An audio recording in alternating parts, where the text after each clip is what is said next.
tegi kindlaks, et anti välja 23 hääletussedelit, avamisel oli 23 hääletussedelit, kehtetud sedelid oli 0, kehtivad sedelid 23 ja häälte lugemisel selgusid järgmised tulemused.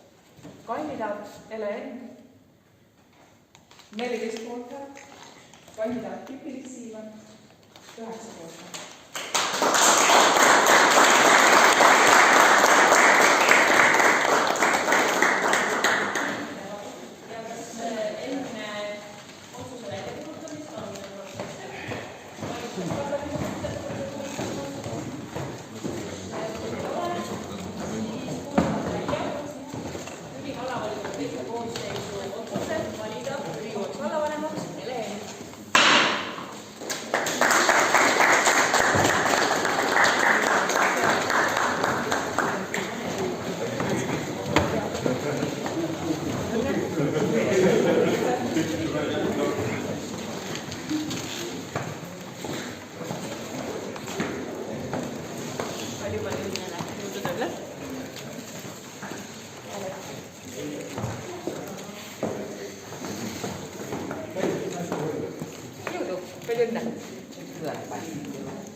Palju õnne, jõudu tööle!